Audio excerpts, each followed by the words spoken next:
Bonjour à tous. Je m'appelle Sylvain, j'ai rien à vous vendre, enfin pas là.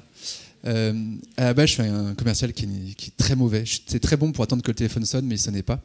Parce que je n'aimais pas les méthodes d'avant avec les pages jaunes où il fallait appeler tout le monde. Et je suis très content qu'il y ait des nouvelles plateformes qui nous ont permis de faire la prospection différemment, beaucoup plus simplement, en automatisant plein de trucs, voire en personnalisant encore plus. Et je suis complètement drogué de LinkedIn, donc désolé. Ne me suivez pas, je raconte beaucoup de conneries. Mais j'ai pas mal d'astuces à vous partager. Objectif, 35 minutes de partage. N'hésitez pas à poser toutes les questions que vous voulez quand vous voulez, surtout si je vais trop vite et j'utilise des mots, des anglicismes ou des trucs qui ne sont pas compréhensibles.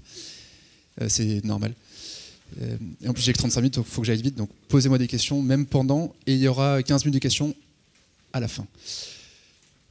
J'essaie de vous présenter deux méthodes. La première, inbound, comment générer du lead entrant rien qu'avec votre profil LinkedIn. Parce que LinkedIn, c'est pas juste un site pour mettre son CV en ligne, ni pour faire du spam. On va essayer d'éviter de faire l'un et l'autre, et de faire ça un peu mieux.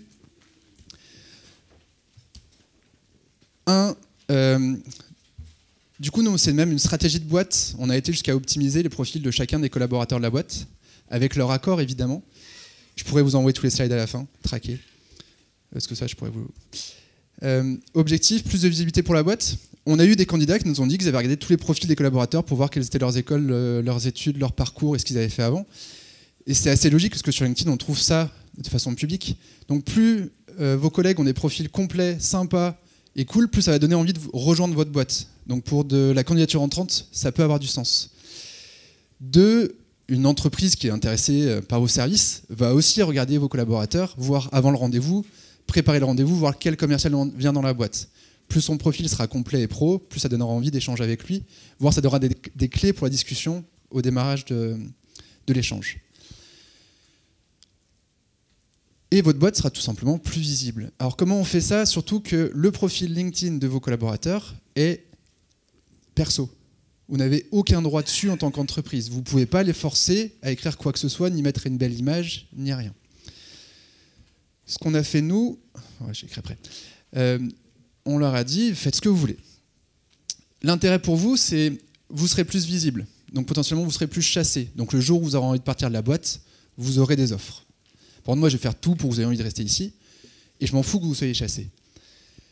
Mais si vous mettez votre profil à jour en mettant les 3 lignes de présentation de Tilki qu'il faut, en mettant la vidéo de présentation de Tilki, en mettant la bannière Tilki qu'il faut, on ira tous recommander les 3 compétences que vous souhaitez. Vous savez, les skills, on a plus ou moins des plus dessus. On ne sait pas trop qui les met, pourquoi, ni quand. Là, on a demandé à chacun de nos collègues de mettre les 3 compétences qu'ils voulaient voir endorsées, enfin, avec un +1. Et chacun des 30 collègues de la boîte est allé mettre un +1 sur management, développement commercial, marketing. Ou enfin, ce qu'il voulait, ce que chacun voulait. On dit, on vous fait ça que si vous mettez les 3 lignes de présentation de Tilki, la vidéo de Tilki, la bannière Tilki. Voilà comment on a motivé 100% de la boîte, parce que tout le monde a joué le jeu au final, à avoir un profil optimisé et sympa vu de l'extérieur. Alors qu'est-ce que c'est qu'un profil sympa? Enfin, juste, je vous montre notre doc, à quoi ça ressemble. C'est pas ça. Donc ça, c'est ce qu'on a envoyé en interne avec les images à récupérer, les tailles de trucs, les machins. Et voilà à quoi ça ressemble. C'est en tout petit, mais du coup, chacun a mis son profil et les 3 compétences qu'il voulait voir recommandées. Qu'est-ce qu'un profil qui marche bien? C'est une bannière où on évite de mettre le titre en haut à gauche, parce qu'il y a la photo dessus. On met plutôt à droite. Une ligne, parce que quelqu'un qui ouvre votre profil, il voit que ça. Hein. Enfin, ça, c'est une capture d'écran d'une page d'un profil un peu complet. Du coup, potentiellement, on ne voit pas ce que c'est que Tilki. Je vous recommande, enfin, si vous arrivez à le définir en 3 mots, c'est intéressant de le mettre dans le titre. Comme ça, quand les gens voient votre photo de profil, même vous avez liké quelque chose, ils savent tout de suite ce que vous faites. Nous, on n'arrive pas à le définir en 3 mots. Du coup, on a mis une bannière où il y a une image d'illustration et une phrase complète qui permet d'expliquer ce qu'on fait. Le titre, faites gaffe. Donc, Ludo, c'est un commercial. Alors lui, il s'est mis VP Sales. On a des commerciaux qui se sont mis consultants, parce que ça fait moins peur en prise de contact que commercial. Business developer, ça fait flipper, parce qu'on sait qu'on va se faire démarcher comme un connard derrière. Du coup, choisissez un titre plus sympa, qui fait moins flipper potentiellement, qui reste quand même parlant. Perso, je déteste les titres gourous avec des petites fusées, des petits trèfles à 4 feuilles dans le titre. Surtout que ça gâche un peu le référencement de votre profil. Alors, encore pire dans le nom, s'il vous plaît, pas de petites émoticônes dans votre nom, ça fait pas... je suis pas fan. Et ça gâche une partie du référencement, les gens auront plus de mal à vous trouver. Le résumé, c'est vous, votre parcours de pourquoi vous êtes là, qu'est-ce que vous faites, qu'est-ce que vous aimez dans la vie. Normalement, c'est pas une présentation de votre boîte, c'est pas cet endroit-là. Et en dessous, je vous recommande d'écrire un article, un pulse, c'est pas un post. Un pulse, alors c'est chiant, il y aura très peu de vues, il y aura peu de likes, parce que bizarrement, LinkedIn considère un pulse comme un média externe et donc va pas le mettre en avant. Sauf que votre pulse restera à vie, tant que vous n'en faites pas d'autres, sur votre profil et restera toujours sous le résumé. Du coup, faites un truc qui est votre sujet du moment, qui explique ce que vous recherchez, ce dont vous avez envie et où vous voulez aller. Ou une tribune sur un sujet qui vous plaît vraiment.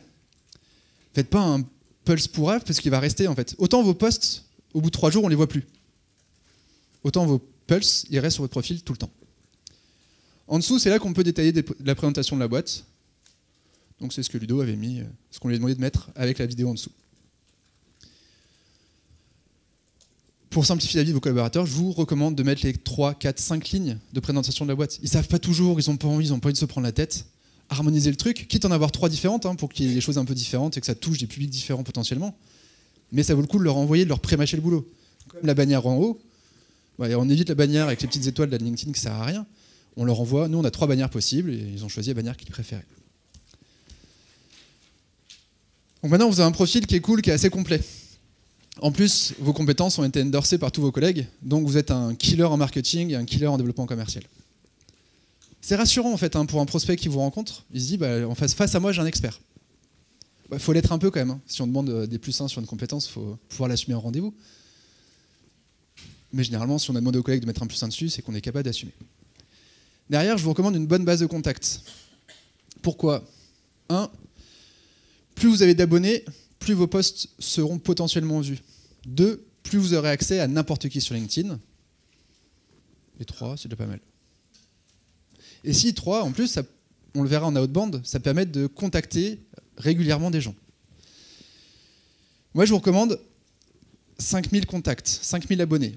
Alors, évidemment, sur LinkedIn, on n'est pas sur Facebook, ce n'est pas des gens qu'on connaît. Ce n'est même pas toujours des gens qu'on a rencontrés. C'est des gens qui sont dans votre secteur qui vous intéressent. Moi, je fais un gros tri sur les invitations que je reçois, j'en reçois beaucoup, entre 20, une bonne vingtaine par jour. Je vais virer tout ce qui n'est pas francophone. Je ne parle qu'en français sur mon LinkedIn, donc ça ne sert à rien d'avoir du pas francophone. Parce qu'on va le voir juste après, quand vous publiez un post, votre post va être montré à un certain nombre de personnes. On n'a pas le chiffre, on va dire une centaine de personnes dans les 30 minutes qui suivent sa publication. Si ces 100 personnes ne réagissent pas sur votre post va être caché par LinkedIn en considérant que c'est un post de merde. Sauf que si vous avez des Ukrainiens, des Américains et des Tunisiens dans vos contacts qui ne savent pas lire ce que vous avez écrit, ils ne peuvent pas liker. Donc LinkedIn va considérer que votre post est pourri alors que c'est juste qu'ils ne pouvaient pas liker. Donc moi je refuse tout ce qui n'est pas dans ma langue dans laquelle je poste. 2, je refuse aussi... Salut Alex. Non, il y a mon copain là-bas. 2, je refuse aussi tout ce qui n'est pas dans les jobs qui m'intéressent. Donc tout ce qui n'est pas CEO, marketing, commerce. Un logisticien, 1, ce qu'il va raconter, j'en ai rien à foutre. 2, ce que je vais raconter, il en a rien à foutre aussi. Donc il va pas liker mes posts, et moi ça sert à rien d'être en contact avec un logisticien. C'est pas lui qui va me faire rencontrer le directeur commercial de sa boîte. Je vends un produit pour les commerciaux, moi je veux des commerciaux, des marketeurs et des CEO. Sauf si c'est quelqu'un que je rencontrais, que je connais très bien, et les gens de mon école aussi, que j'accepte de façon quasi automatique. Je refuse aussi tout ce qui est coach et boîtes qui vendent du CIR et trucs comme ça. Et tous ceux qui ont des émoticônes dans le nom ou dans le titre. C'est vrai en plus. Donc ça, c'est sur les gens que j'accepte. Mais je ne l'ai pas fait sur mon compte, je vais vous montrer sur le compte de Clarence. On peut aussi aller chercher des gens qui sont dans votre univers et qui vous intéressent vraiment. Et là, il y a 2 outils pour le faire. Attendez, je vais aller sur les outils d'abord. Il y a Phantom Buster ou Linktelper. Alors c'est pour ça qu'on n'est pas d'accord avec Alex. Alex utilise Phantom Buster, moi Linktelper. Parce que je trouve Linktelper plus facile. C'est complètement flippant, c'est complètement illégal, c'est ultra russe. Donc de toute façon, cherchez pas RGPD machin. Voilà l'outil. Il est planqué là. Vous allez choisir d'ajouter une liste de gens. Alors pas besoin d'être premium ni sales navigator. Faites votre recherche. Vous allez dire que vous pouvez chercher des personnes. On va mettre Quoi? Donc des gens niveau 2, en France, qui travaillent dans le monde de la formation, qui parlent en français. Et dans le titre, il y a RH.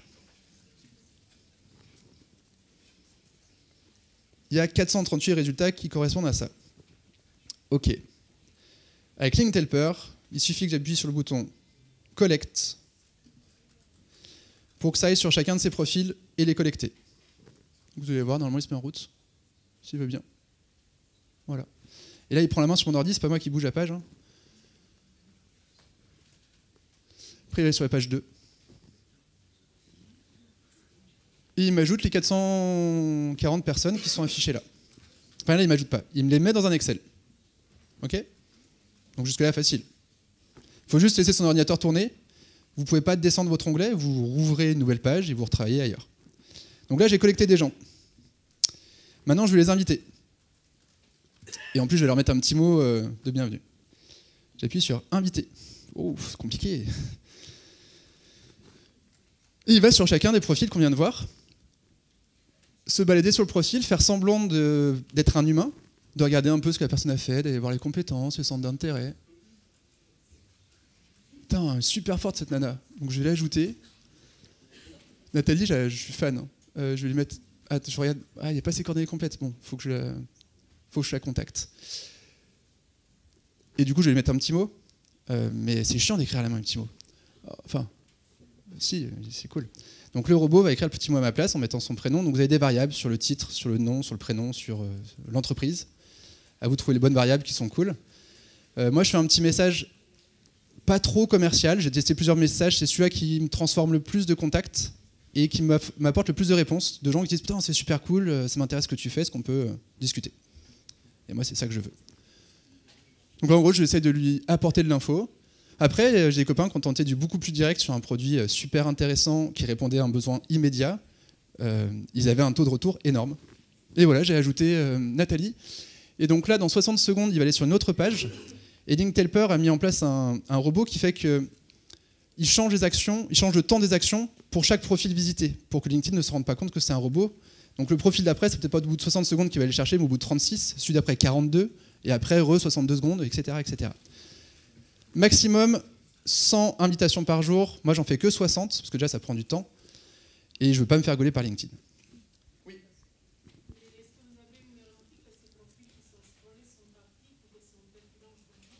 Bah, j'ai cherché que des gens qui étaient RH dans le monde de la formation en France. Donc, a priori, oui. Est-ce qu'ils sont actifs? Bah, ils accepteront pas, tant pis, s'ils sont pas actifs. Ouais, complètement. Là, j'ai dit qu'il fallait monter à 5000. De gens qui vont peut-être accepter ou pas. J'en ai que 50% qui acceptent en moyenne. Donc, par mois, ça fait quand même 400... Non, ça fait 600 ajouts par mois. En 10 mois, t'es à tes 5000, hein. En partant de zéro. Oui, c'est pas mon produit, hein, c'est Linktelper. J'ai rien à vendre, ils sont russes et j'ai pas d'action chez eux. C'est quoi l'intérêt? 1. Vous ne pouvez voir... Ouais, pardon, c'est bizarre. C'est très perturbant. Plus vous avez de contacts, plus vous avez accès à l'ensemble de LinkedIn. En gros, vous n'avez accès qu'aux contacts de vos contacts. Donc plus vous avez de contacts, plus vous pouvez accéder à n'importe qui. 2, quand vous postez, si vous postez sur des sujets autour de la formation et des RH, ce qui est le cas de Clarence, bah vous allez potentiellement intéresser ces gens-là qui vont encore plus liker et s'engager sur vos posts et donc les rendre encore plus visibles. 3, bah pour générer du rendez-vous, hein, Clarence génère 4, 5, 6 rendez-vous par mois, sans effort. De gens qui disent « J'adore ce que vous faites, j'ai envie de vous rencontrer ». Sans décrocher le téléphone, de gens qui disent, qui répondent et qui disent « Ce serait cool qu'on se rencontre, est-ce qu'on peut faire un call ou est-ce qu'on peut se voir physiquement ?» J'ai un projet dans la formation, dans le e-learning. Et... Ouais, bah c'est eux qui répondent. Hein. Enfin, les gens répondent en disant ouais, j'ai un projet en ce moment, j'ai vu que vous étiez expert de ça, est-ce qu'on peut se rencontrer? Bah, avec plaisir. Ouais. Oui. Tu présentes une newsletter qui est russe quand on l'achète, parce qu'on a depuis longtemps, et qui fait pas spécialement de facture. Il y a dans la French Tech un très très bon produit qui s'appelle Prospectine, qui est une boîte française qui marche mieux. Prospectine, qui vient d'être lancée. Qui a une meilleure interface. Ok. Alors en mieux, il y a Phantom Buster qui est français aussi. Ok. Bah, Prospectine, un deuxième? Bien sûr. Bien sûr, bien sûr. Je vais l'arrêter, ce qui m'énerve. Tous sont payants pour faire ça. Phantom Buster aussi existe. Très très bien, un peu plus geek, pas besoin de laisser l'ordinateur ouvert. Ils sont à Station F, ils sont français, ils sont super sympas. Si vous avez moins de questions, ils vous aident. Ça ne nécessite pas de laisser l'ordinateur tourner, donc ça c'est cool pour Phantom Buster. C'est pas plus RGPD compliant ni rien, mais ça fait la même chose. Phantom Buster, ça va être de l'ordre de 20 € par mois. C'est ça. LinkedIn est à Linkhelper est à 12 et Prospectin 20 € aussi par mois. C'est pas un outil magique, attention, ça dépend des secteurs. Si vous travaillez avec des pharmaciens, il n'y a pas de pharmaciens sur LinkedIn. C'est vrai, j'ai déjà testé pour quelqu'un. Mais du coup, ça dépend avec qui vous bossez. Est-ce qu'ils sont présents sur LinkedIn? Est-ce qu'ils sont actifs sur LinkedIn? Est-ce qu'ils ont intérêt sur LinkedIn? Et il faut tester les messages. Il y a des messages qui vont plus ou moins passer, des gens qui vont vous envoyer chier, des gens qui vont refuser vos invitations. Moi, perso, j'ai tendance à beaucoup plus refuser d'invitations avec message que sans message. Pour moi, dès qu'il y a un message, c'est très commercial. Ils sont rarement bien faits. Et j'ai l'impression de dire que je vais me faire spammer derrière. Donc j'ai tendance à refuser. Alors que si vous ne mettez pas de message, je me dis que c'est juste pour que je vois vos publics, vous voyez les miennes. Donc je me sens moins engagé. Et ça me fait moins peur. Mais voilà, après, c'est à chacun de tester ce qui marche sur son secteur et sur les cibles. Si vous êtes tapé des cibles marketing, on est tellement spammé de merde que peut-être que sans message, c'est mieux. Là, dans le monde de... Moi, pour Clarence, pas pour moi. Pour Clarence qui travaille dans le monde de la formation, où ces gens-là sont beaucoup moins prospectés, le message fonctionne. Mais c'est pour ça qu'il faut tester. J'ai testé sans et avec, j'ai pas un taux plus faible en mettant un message. Et j'ai un taux de retour plus élevé. Du coup, je voulais savoir, à force d'utiliser des outils d'automatisation comme ça, t'as pas peur que de construire une réputation pas de vraies personnes, mais de bots? Très bonne question. Parce que derrière, le but, c'est pas de s'arrêter là, c'est aussi de publier. Pour moi, LinkedIn est une vraie plateforme de publication où on va essayer d'engager tous ces gens qu'on a ajoutés. Le but, c'est pas d'ajouter pour ajouter, ça sert à rien. Le but, c'est de leur montrer ce que vous faites, c'est de donner des infos intéressantes. Et pour moi, c'est mon nouveau blog. L'avantage de LinkedIn, c'est que les posts LinkedIn ne sont pas référencés par Google. Donc si votre post a très bien marché, vous pouvez le reprendre sur votre blog et le remettre tel quel. C'est pas du duplicate. Donc moi, je teste tous mes articles sur LinkedIn, enfin tous mes sujets sur LinkedIn, et ceux qui marchent, je les fous sur mon blog derrière. Donc moi, c'est une vraie plateforme de publication où j'engage les gens. Et Clarence aussi, je fais un post par semaine pour elle. Enfin, on se connaît bien. Pour qu'elle engage les gens qu'elle a ajoutés. C'est mon autre boîte, en fait, Sido. Maintenant, comment faire un post? Il y a une méthode. Tout ne marche pas. Et s'il y a un truc à retenir, c'est ne mettez pas de lien externe dans votre post, s'il vous plaît. LinkedIn veut que vous restiez sur LinkedIn le plus longtemps possible. Et si vous mettez un lien vers Le Monde, vers Le Figaro, vers votre blog, il va cacher votre post parce que vous allez faire sortir les gens de LinkedIn qui reviendront peut-être pas sur LinkedIn. Eux, ils ont besoin que vous soyez tout le temps sur LinkedIn. C'est juste qu'il y a une petite méthode. Pour l'instant, l'algorithme de LinkedIn est un peu con. Pour l'instant. Ça changera et on trouvera notre méthode à ce moment-là. Donc, la réponse est ne mettez pas le lien en commentaire parce que le commentaire, on ne le verra plus très vite et c'est nul. La réponse est publiez votre post, attendez 3-4 minutes et 2-3 likes si possible. Modifiez votre post, rajoutez votre lien, LinkedIn ne le verra pas. Et si possible, vous mettez votre lien dans les 2 premières lignes, comme ça, quand les gens verront votre post avec juste les 2 premières lignes et le voir plus, il y aura déjà le lien là, donc ils pourront aller sur votre blog, sur Le Monde, sur Le Figaro, sur ce que vous vouliez montrer. Et LinkedIn ne cachera pas votre post. Deuxième chose, je vous ai dit LinkedIn, regarde vraiment l'engagement que vous avez sur votre post, vous avez généré sur votre post. Depuis la page de flux. Donc il veut que les gens à qui ils ont montré aléatoirement votre post réagissent. Et ils veulent, en gros, ce qu'il faut assurer, c'est un minimum de 10 likes et 3 commentaires dans les 30 à 60 minutes qui suivent la publication de votre post. Donc si vous faites un post chiant institutionnel à 2h du mat et que vous dépassez les 100 vues, ce sera cool. Si vous faites un post cool, intéressant, qui propose un engagement entre 7h du matin et 16h, bah potentiellement votre post va être vu par plein de gens, parce que tous ceux qui vont ouvrir LinkedIn vont voir votre post.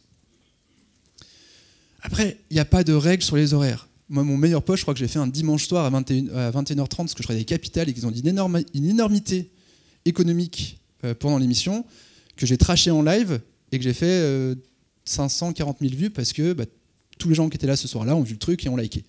Alors c'était pas en lien avec ma boîte, j'aurais jamais fait un score comme ça en parlant de Tilki. Mais comme c'était un sujet grand public, c'est passé.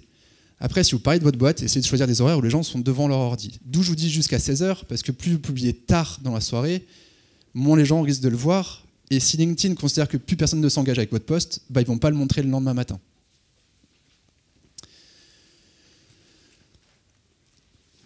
Excusez-moi, juste une chose. Lorsque vous mettez un post, il n'y a pas uniquement les gens avec qui vous êtes en lien qui voient votre post, c'est public? C'est public, et potentiellement tous les gens qui sont en lien avec ceux qui ont liké et commenté votre post vont voir le post. Alors s'il vous plaît, pareil, pas de partage. Ne partagez pas un post qui vous plaît, commentez-le. Vos contacts verront le post parce que vous l'avez commenté. Alors que le partage fait des scores dégueulasses et n'engage pas. Je ne sais pas pourquoi.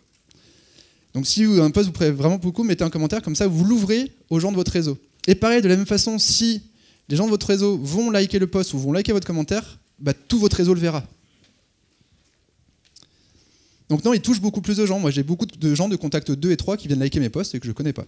Mais parce que c'est des gens qui sont en contact avec des gens qui ont liké. Ouais. Vous voulez faire un post ou un article? Post. Article, il restera sur votre profil. Donc il faut en faire un. Top. Par contre, en termes de visibilité et d'engagement, choper l'engagement sur un article, il faut vraiment qu'il soit super, super, super bon. Un post, tu peux en faire plusieurs. Articles, ça demande vachement plus de boulot en plus, de temps, alors que tu auras un engagement plus faible.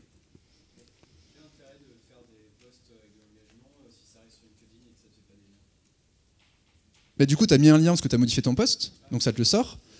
Et après, moi, je vais faire des posts où je vais demander aux gens soit de rentrer en contact avec moi s'ils veulent une démo de la solution, soit de mettre leur mail quelque part pour qu'ils soient dans une newsletter. Et je vais faire des posts qui vont me transformer ça en prospect. Du coup, je vous dis qu'il fallait 10 likes et 3 commentaires dans les 30 minutes qui suivaient la publication. Les commentaires, ils ne viennent pas tout seuls. Il faut essayer de les demander. Alors, on évite le truc à la mode que j'aime pas beaucoup, de demander aux gens de commenter oui pour recevoir un livre blanc à la con ou un truc comme ça. Ça marche super bien, les gens sont cons. Pire, il y en a un quand même qui a réussi à dire mettez votre mail en commentaire et je vous enverrai le lien vers je vous enverrai un lien vers mon bouquin.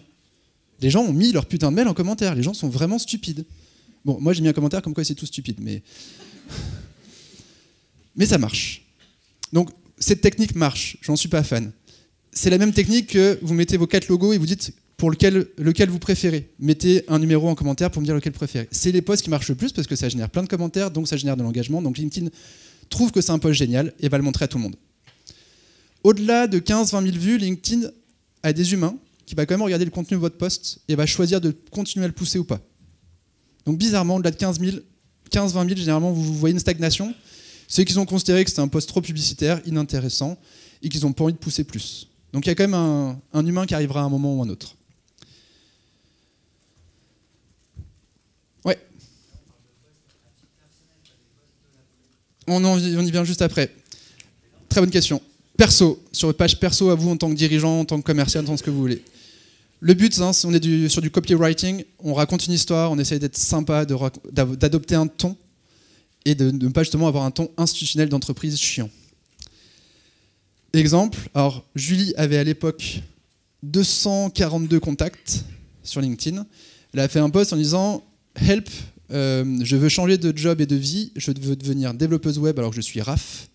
Mon boss m'a dit OK pour me payer ma formation, à condition que je trouve ma remplaçant dans les 15 jours. Voilà le job, postulé au plus vite. » Elle a pris 25 000 vues, on a reçu 16 candidatures de très bon niveau, on a embauché quelqu'un 4 jours après. J'ai quand même été commenter son post. Moi j'ai 20 000 contacts, donc ça a donné un coup de main. Il y a quand même, si vous êtes tout seul, c'est votre premier post et que vous avez 240 contacts, il ne fera pas 25 000 vues même s'il est génial. Après, si vous avez des copains qui ont un peu de contacts, un peu d'abonnés, et qui trouvent votre post cool et qui viennent le commenter, c'est ça qui lui donnera une grosse visibilité. 22 000 vues, 176 likes, 31 commentaires, 82 clics sur le truc pour candidater et 15 candidatures. Qu'est-ce qui ne marche pas? C'est un post d'entreprise. Alors je vais mettre un tout petit bémol après. Pourquoi déjà? Un truc tout con, c'est que LinkedIn ne vend de la pub qu'aux entreprises. Si vous voulez faire un post sponsor, ça ne peut être qu'un post d'entreprise. Donc ils n'ont pas intérêt à ce que vos posts entreprises soient visibles, vu qu'ils veulent vous vendre de la pub. À titre perso, ils peuvent pas vous vendre, enfin pour l'instant, ils ne vendent pas de posts sponsor aux personnes. Ils ne vendent qu'aux entreprises. Donc votre post entreprise aura beau être génial, il générera 10 fois moins de vues que si c'était vous qui l'aviez fait. Oh putain, il est déjà l'heure. Oh, je suis super à la bourre. Ce qui marche pas, c'est le partage dont je vous parlais tout à l'heure. Si vous trouvez un post génial, commentez-le s'il vous plaît. Likez et commentez. 3, ce qui marche pas, c'est quand vos 3 premières lignes ne sont pas très bien bossées et qu'on voit pas l'intérêt. Parce que le voir plus est aussi un engagement noté par LinkedIn. Si les gens ont cliqué sur voir plus pour voir le post complet, ça va donner de la visibilité à votre post, même s'ils vont pas liker et commenter à la fin. 3, si vous n'avez pas de like et pas de commentaires dans les 30-60 minutes qui suivent la publication, votre post va disparaître. 4, de faire trop de posts, ça sert à rien parce que LinkedIn ne montrera que le dernier. Donc vous avez fait un post génial qui cartonne et qui a plein d'engagement, laissez-le 3 jours. Ça sert à rien d'en faire tous les jours des posts. Moi j'en fais 2 par semaine, exceptionnellement 3. Et c'est largement suffisant pour générer l'engagement et les gens qui vous contactent. Après, on les bosse en bien, hein. C'est pas un post, je ne mets pas 2 minutes à l'écrire, hein. Je le réfléchis un peu, je travaille, je tag des gens dedans. Pareil, ne mettez pas des listes de gens en tag non plus, parce que si ces gens ne viennent pas s'engager sur le post, votre post sera plutôt mal vu par LinkedIn en disant il a cherché à spammer des gens qui ont trouvé ça naze et qui n'ont pas liké. Donc faites bien gaffe quand vous taguez des gens qui viennent vite liker et commenter. Non, j'ai jusqu'à 40 parce qu'il y a des questions après. Enfin, sauf si on dit que les questions sont déjà là. Mais le contre-exemple, in extenso, 15 000 abonnés. Donc on se dit grosse base d'abonnés quand même. Ils font un post, mais il n'y a pas plus chiant que ça. Alors si, ils font entre crochets, ils ont bien modifié le post, comme vous le voyez, pour ajouter le lien après. Donc ils connaissent les techniques. C'est une belle agence de com derrière. Mais qu'est-ce que vous apprenez dans ces 3 lignes? Professionnels du CHR, retrouvez-nous au salon Équipe Hôtel du 11 au 15 novembre. Tous nos experts seront là pour des rendez-vous privilégiés. Pour en savoir plus, 2 points. Chiant. Super chiant. Du coup, les 10 likes, c'est 8 collaborateurs de la boîte, une nana en process de recrutement et une ancienne de la boîte. Autant vous dire que personne ne l'a vu ce post. Franchement, vous faites le même en mode c'est Alexandre, Serena et Sylvie qui seront sur le stand, qui sont vos interlocuteurs au quotidien. Vous pourrez mettre enfin un visage sur leur tête. Et en plus, ils ont fait des cookies maison. Et pour les 100 premiers sur le stand, vous aurez un cadeau, blablabla. Bah déjà, ça donne un peu plus envie d'aller liker, commenter en disant ouais, trop cool, j'ai envie de vous voir. Mais après, il vaut mieux que ce soit Alexandre, Sylvie ou Serena d'ailleurs qui fassent le post pour dire on est sur le stand, on vous attend. Il aura beaucoup plus d'impact. Petit bémol, à partir du 19 novembre, 50% d'entre nous auront de nouveau accès à la fonctionnalité à ajouter des gens sur le compte entreprise, parce que pour l'instant, on ne peut pas ajouter de suiveurs sur le compte entreprise. LinkedIn a fait un test en juin dernier, ça a été l'enfer, on a tous été spammés de boîtes qu'on ne connaissait pas et qui voulaient nous ajouter. Ils ont arrêté et ils le relancent là. Donc on commence à en recevoir un peu. Ce sera limité à 50 par jour. Faites très gaffe, ça a été très mal vu des gens sur LinkedIn. Ajoutez vraiment des gens qui vous connaissent, qui sont vos utilisateurs, qui sont vos clients, et pas toute votre base d'abonnés, parce que moi, sur 20 000 abonnés, vous imaginez bien que j'en connais pas 200. Enfin, à peine. Donc je ne vais pas contacter 19 800 personnes qui ne me connaissent pas et qui savent à peine ce que c'est que Tilki pour dire « like ma page ». Quoi.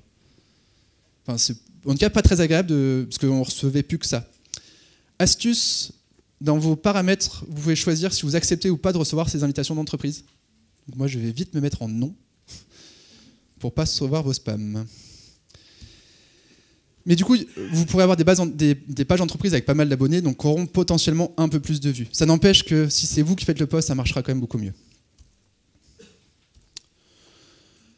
Du coup, nous, sur les posts de boîte qu'on va faire, on va faire un tiers marque employeur, raconter nos aventures, notre séminaire, le dernier recrutement, comme on l'a fait, ce qui est un peu bizarre chez nous. Un tiers très direct, les nouveaux produits, les nouvelles fonctionnalités, les nouvelles offres. On fait beaucoup de tests sur LinkedIn où on balance des idées comme ça et on voit si les gens réagissent. Et en fonction, on lance les fonctionnalités ou pas. Et un tiers un peu plus général où on partage l'info qu'on a trouvée, qu'on trouve intéressante. Et où on est juste à donner de l'info. On ne parle pas de nous tout le temps, on ne cherche pas à vendre tout le temps non plus. Les valeurs, elles sont partagées avec les collègues, donc ils savent ce qu'on veut mettre en avant principalement. On essaie de faire ça. Vidéo, tiens, vu que c'est une vidéo, si possible avec sous-titres. Depuis peu, on peut intégrer un fichier SRT automatiquement, .srt, donc fichier de sous-titres, dans LinkedIn. Au moment où vous mettez votre vidéo, il y a un bouton modifier et vous pouvez uploader un fichier SRT. Si vous ne savez pas faire un fichier SRT, uploadez votre vidéo sur YouTube qui va automatiquement récupérer la voix et qui va la transformer en texte, donc modifiez-la pour que ce soit juste, et à la fin, récupérez ce fichier, parce qu'il se récupère facilement, et foutez-le sur LinkedIn. LinkedIn préfère, comme Facebook, une vidéo en MP4 native plutôt qu'une vidéo YouTube. Une vidéo YouTube, c'est un lien externe et vous risquez de sortir la plateforme. Donc ils préfèrent toujours ce qui reste chez eux. Malheureusement, du coup, vous ne pourrez pas cumuler les vues sur votre compte YouTube, mais ce sera plus diffusé par LinkedIn. Donc moi, je vous recommande une vidéo MP4 avec sous-titres. Toujours sous-titres. On n'a pas tous du son au bureau, on n'a pas tous envie de mettre les écouteurs. Et potentiellement, je vais regarder moi les 10 premières secondes pour voir si je m'intéresse. Si ça m'intéresse, je vais mettre les écouteurs. Mais si je peux pas savoir de quoi ça parle et que je vois juste un mec parler comme ça et que je peux pas écouter, j'ai tendance à zapper la vidéo. Vous aurez généralement 3-4 fois moins de vues sur une vidéo que sur un post, parce que LinkedIn ne compte les vues de vidéo qu'à partir du moment où vous avez regardé au moins pendant 3 secondes la vidéo. Mais on s'en fout, c'est pas des vues qu'on cherche, c'est de l'engagement et c'est des gens qui vous contactent. C'est juste pour vous dire, ne soyez pas trop frustrés si vous faites de la vidéo, c'est normal qu'il y ait un peu moins de vues.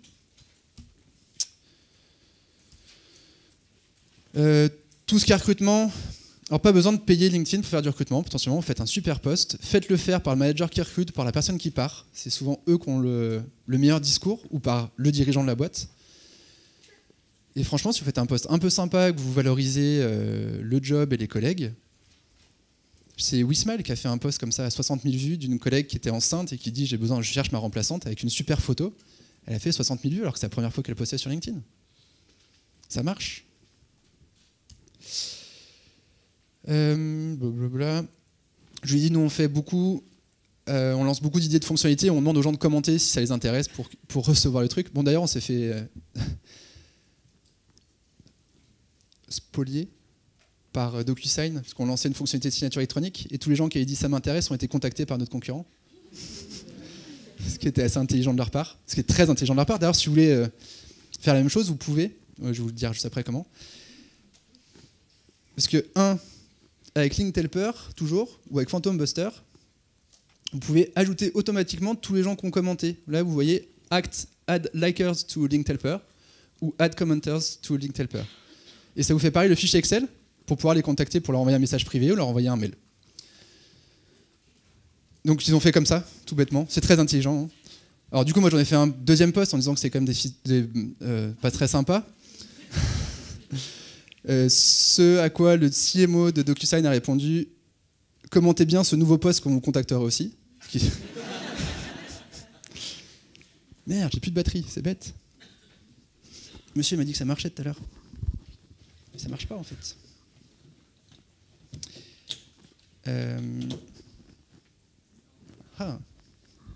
C'est très très bête. On va faire ça.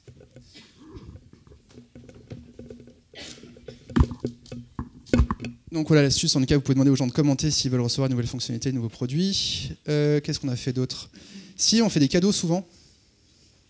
Je sens que mon ordi va tomber. Yes. Merci. Une OP qui a super bien marché, c'est celle-ci. On a fait un poster à partir des stats qu'on a chez Tilki. Et on a dit qui veut recevoir ce poster gratuitement. Et on l'a réellement imprimé. Donc c'est un poster pour les assureurs.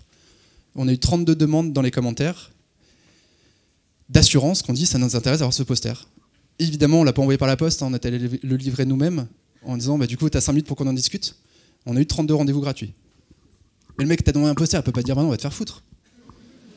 Sinon, tu repars avec. Hein, enfin. Je me branche.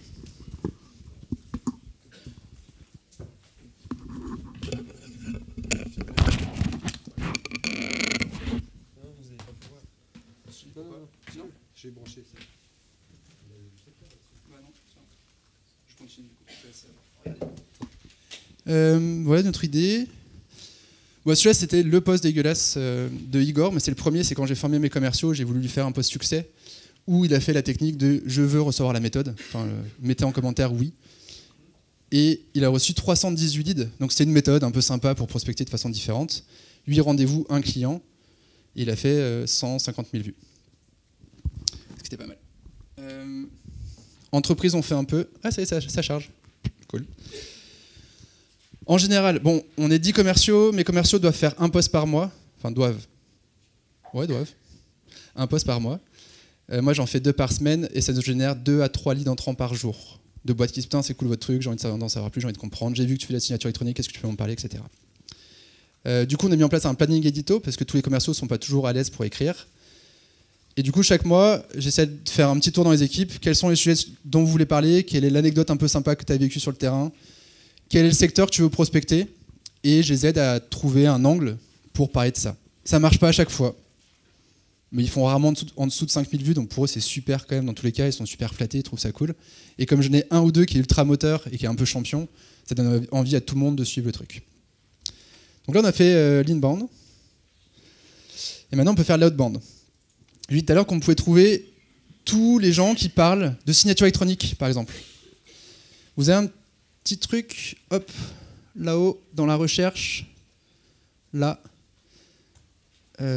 signature élec.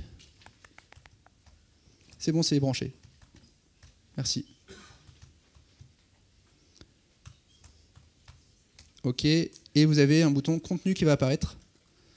Donc ça, vous avez tous accès à ça. Et là, ça va vous mettre tous les posts qui parlent de signature électronique. Bon, bah c'est le mien le dernier, mais...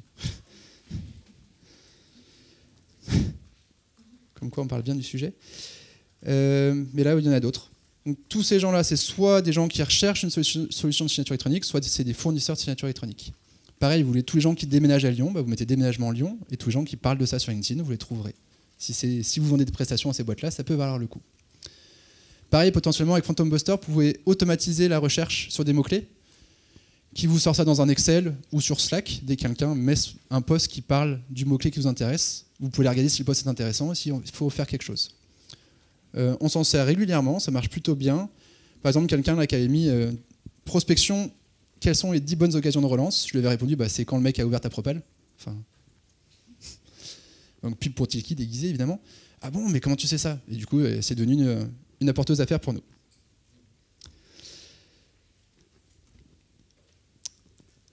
Prospection semi-automatisée, deux choses. Soit vous attendez d'ajouter des gens, donc vous faites comme tout à l'heure, je fais un petit message à des gens que j'ai ciblés, soit je veux aller un peu plus vite et je veux contacter, parce que j'ai signé dernièrement l'agence Croix-Rousse Groupama, je veux contacter toutes les agences Groupama en Rhône-Alpes qui font au moins 1 million d'euros de chiffre d'affaires. Soit je démarre de Corporama pour identifier ces boîtes-là, soit directement sur LinkedIn, ça peut se trouver, et je vais chercher à chaque fois le dirigeant ou le directeur commercial de ces agences. Ça va me sortir une liste que je vais extraire soit avec Phantom Buster, soit avec Linkhelper, sur laquelle je vais faire tourner GetProspect ou Hunter.io pour récupérer l'email professionnel, et sur laquelle je vais faire un envoi d'email assez ciblé. Je m'interdis à faire une liste de plus de 80 personnes, où je vais lui dire « Je travaille avec l'agence Groupama Croix-Rousse, voilà les résultats qu'on a avec eux, est-ce que ça t'intéresse qu'on se rencontre ?» Et je fais 3 ou 4 mails comme ça, un peu sympa, sur lesquels on a des taux de retour plutôt très bons. Les outils que je vous recommande, Hunter ou Casper, Contact Out, ça vient de passer tout payant. Casper qui est français aussi. Et Hunter qui est français, qui est Villeurbanais d'ailleurs. Et on est très bon en France pour ces outils-là, on est très feignant je pense, donc on est très créatif. Totalement illégal, donc faut pas mettre... Cold CRM ou Lusha, L-U-S-H-A, Cold CRM, enfin comme un CRM froid. Vous trouvez le numéro de portable d'à peu près tous les dirigeants sur LinkedIn.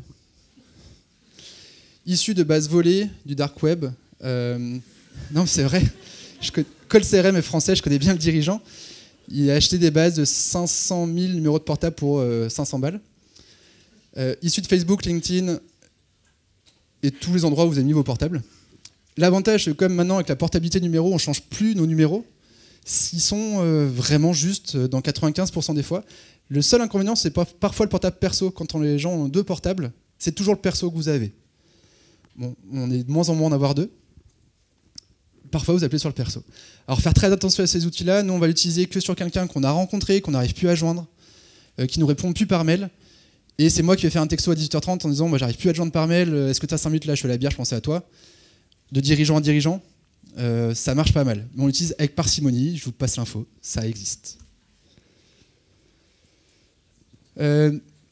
Pour l'envoi d'email, nous on utilise prospect.io qui est belge, mais en français vous avez Lemlist qui est la super startup qui explose en ce moment, qui permet de faire des envois d'email avec des scénarios en fonction des réponses, des clics, de tout ça, et qui permet de mettre des images personnalisées dedans. Enfin franchement, super bel outil, ça coûte entre 50 et 100 € par mois, c'est super efficace. Lemlist, L-E-M-L-I-S-T. Datananas aussi qui est français, qui est pas mal. Ça, on s'en fout. On a vu à peu près. Pierre, je vous l'enverrai tout ça. Juste les stats, par exemple, sur Vinci, on cherchait tous les directeurs commerciaux de Vinci, parce que c'est plein de BU chez Vinci. Et on travaillait avec une des BU. Donc on voulait leur montrer ce qu'on faisait avec eux pour choper les autres. On a envoyé 58 mails. 100% des mails sont passés, parce que chez Vinci, c'est prénom.nom@vinci.fr, donc c'est assez facile. Qu'on a trouvé grâce à Hunter. 67% d'ouverture des mails en moyenne. 31% de clics sur la présentation traquée qu'on avait ajoutée. 5% de réponses directes. Et on a généré 4 rendez-vous. Bon, c'est la meilleure campagne qu'on ait faite. Hein. On ne fait pas des trucs à chaque fois comme ça. Datananas, Lemlist, ouais, qui sont très bien. Ou prospect.io. Demande d'un jour. Ah si, ça c'est une technique, ouais. Faut pas tous la faire, parce qu'après ça marchera plus. Comme je dis, je recevais beaucoup d'invitations sur LinkedIn. Je les garde. Toutes celles qui m'intéressent, où je me dis c'est pas des prospects pour moi, je me les garde. Et je leur fais je les ajoute toutes d'un coup, un jour, une fois tous les 15 jours généralement, et je leur fais un petit mail, qui est celui-ci. Merci pour votre invitation sur LinkedIn, je suis ravi de vous compter dans mon réseau. Pour respecter la tradition, je vous propose un petit cadeau de bienvenue, un guide pour améliorer vos relances téléphoniques. Je crois que j'ai changé le guide dernièrement. Mais en gros, c'est un guide où je vais parler de Tilki, qui en plus est traqué, donc je vais récupérer leur stade de lecture, que je vais leur envoyer s'ils l'ouvrent. Donc en gros, je présente ma boîte sans qu'ils le sachent. Et ils trouvent ça tous ultra cool, que je les remercie de m'avoir invité. C'est juste que je les ai prospectés, mais ils ne se sont pas rendus compte tout de suite. Ça vaut le coup, les gens vous ont invité. Non mais en fait, là je vous donne le petit hack rigolo. En fait, ce sont des gens qui vous ont invité, donc ils ont potentiellement un intérêt à parler avec vous. N'ayez pas peur de leur parler. De leur dire, alors, certains sont presque plus agressifs que moi, ils leur disent « Merci pour l'ajout, avez-vous un sujet, enfin pour quelle raison vous m'avez ajouté, ou avez-vous un sujet à discuter avec moi ?» Il y a des gens qui répondent « Oui, on a un sujet en ce moment, on se pose la question de la signature électronique et on aimerait en parler avec toi. » Mais si vous ne le faites pas vous, lui il va peut-être oublier que vous avez ajouté et va passer à autre chose. Donc n'hésitez pas à être un tout petit peu agressif commercialement sur les gens qui vous ajoutent. Donc en octobre, j'ai envoyé 144 mails comme ça, 48% d'ouverture, 20% de clics, et j'ai généré 8 rendez-vous. Ça m'a rien coûté, quoi. Alors d'autres astuces, on termine là-dessus. Si vous voulez envoyer des emails, alors je vous recommande pas autrement d'envoyer des emails, parce que c'est quasiment que commercial, donc pour beaucoup ça part direct dans la boîte des spams. C'est une boîte qu'on ouvre moins, la boîte email. LinkedIn dit que ça marche super bien. Moi, ça n'a jamais marché. Après, je sais pas, si toi, non, ouais. Ça marche pas, les emails. Mais si vous voulez en faire et que vous n'avez plus de crédit email, si vous êtes dans le même groupe, donc vous savez, les groupes, c'est des groupes commerciaux en France, machin, qu'une personne qui n'est pas dans votre réseau, vous pouvez, en allant sur le groupe, lui envoyer un message en email gratuitement. Petite astuce. Deuxième astuce, ça c'est ma préférée. Je la trouve ouf. Pour tous ceux qui ont des lead magnets sur leur site, donc des endroits où vous demandez l'email de la personne pour recevoir un livre blanc, pour télécharger un use case, pour télécharger une plaquette. Moi, partout sur mon site, je vous demande votre email pour télécharger quoi que ce soit. Mais je ne suis pas chiant comme HubSpot ou Salesforce à vous demander nom, prénom, entreprise, téléphone portable, email, machin. Je demande que l'email. Et pourtant, on n'est que B2B. On va avoir 50% d'emails perso, de gens qui cherchent un peu à se planquer. Et un jour, on a eu la petite princesse du 69 à hotmail.com qui a téléchargé une plaquette. Bon, il n'y a pas grand-chose à faire, c'est impossible à retrouver. Il y a ni son prénom ni son nom dans l'email. Et en fait, si, il y a quelque chose à faire. Prenez en photo cette URL. linkedin.com/sales/gmail/profile/proxy/ l'email perso. Quelqu'un a un email perso un peu pourri à me donner là? Dis-moi. T'as un email perso à me donner? Ouais. Ask. J'arrive. Merde. Je sais pas s'il est pourri, hein, mais... Bah si, s'il est planqué en fait, c'est ça que je veux. Ask? ASK? Ouais. Point. Ouais. Webmania. @gmail.com. Donc là, normalement, impossible de te trouver. C'est toi? Yeah! Ça marche. J'ai eu peur. J'ai fait des mots, tu vois, j'ai pas du tout préparé, on se connaissait pas, donc ça pouvait se foirer. Si l'email perso est lié à votre fiche LinkedIn, ça retrouvera la fiche Sales Navigator de la personne. Le risque, c'est que cet email, tu l'aies pas lié à ton compte LinkedIn, et dans ce cas, je t'aurais pas trouvé. Surtout s'il y a un email comme la petite princesse du... Bah, il était lié à son compte LinkedIn, c'est la directrice commerciale d'Adecco. Ouais.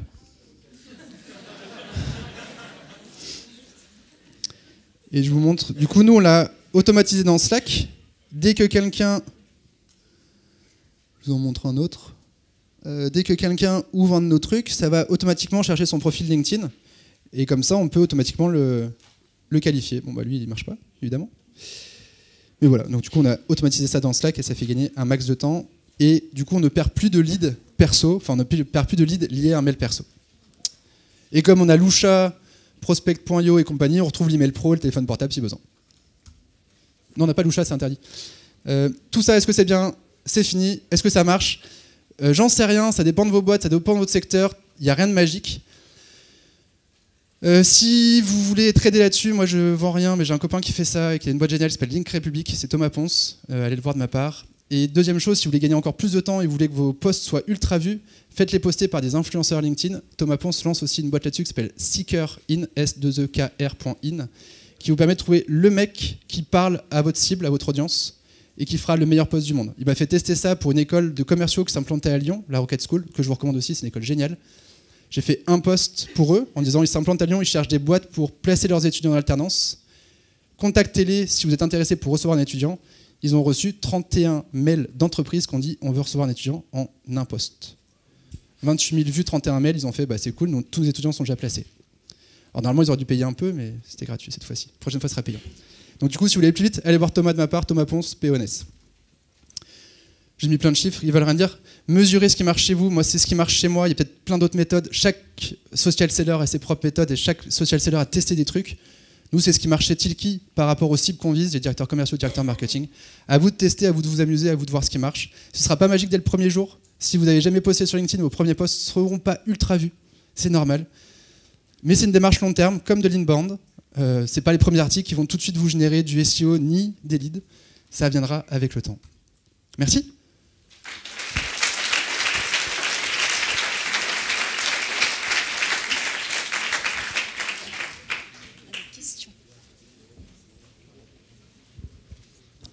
Bonjour. Alors, j'ai pas vraiment une question, j'ai juste une astuce en plus.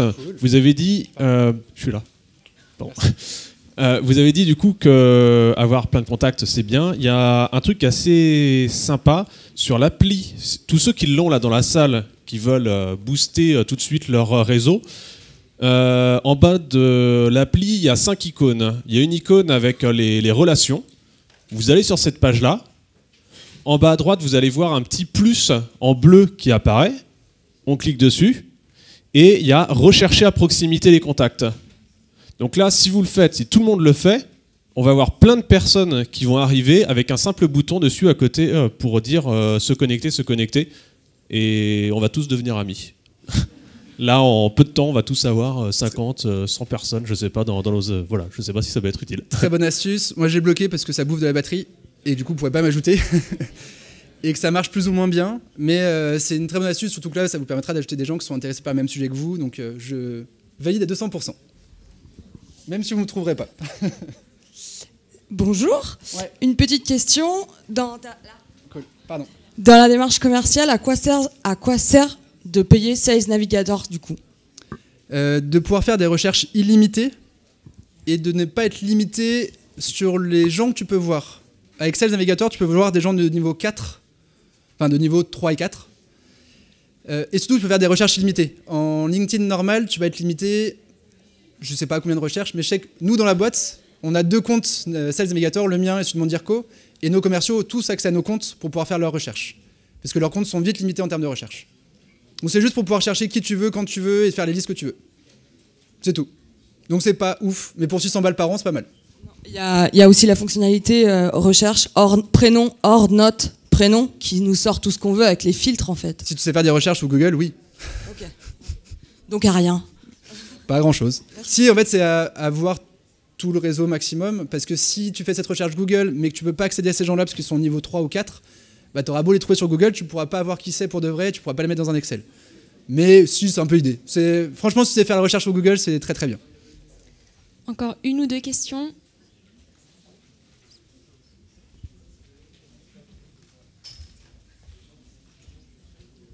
Merci. Juste pour compléter trop, est-ce que vous gérez dans des CRM tous les contacts que tu as faits, tous les leads entrantes, ou est-ce que tu restes juste dans LinkedIn à ce niveau-là? La messagerie LinkedIn est une catastrophe. Du coup, il existe MailClark, qui est une startup française qui permet de recevoir ses mails dans votre boîte mail ou dans Slack, que je vous recommande potentiellement si vous faites beaucoup de messages en LinkedIn. MailClark. MailClark, C-L-A-R-K, des Lyonnais, très sympa. Mais non, je suis une catastrophe là-dessus. Non, je ne le rentre dans le CRM que quand il m'a pris un rendez-vous, que quand il m'a envoyé un email, que quand je sors de LinkedIn en fait. Tant qu'il reste dans LinkedIn, il reste dans LinkedIn. Pour moi, c'est du suspect dans LinkedIn et il devient prospect que quand il rentre dans mon CRM. Merci beaucoup. Une autre question?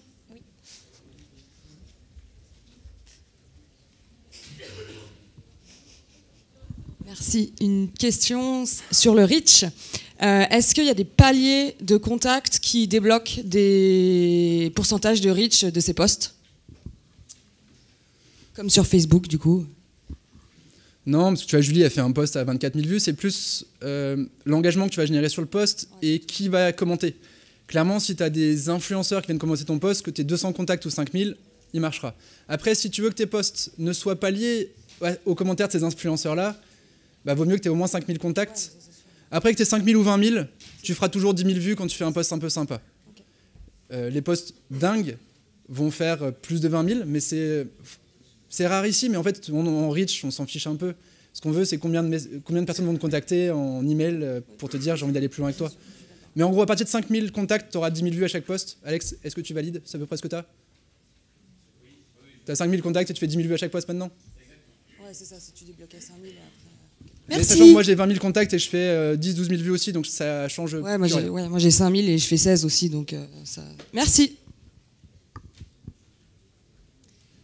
Merci beaucoup. Bonne prospection.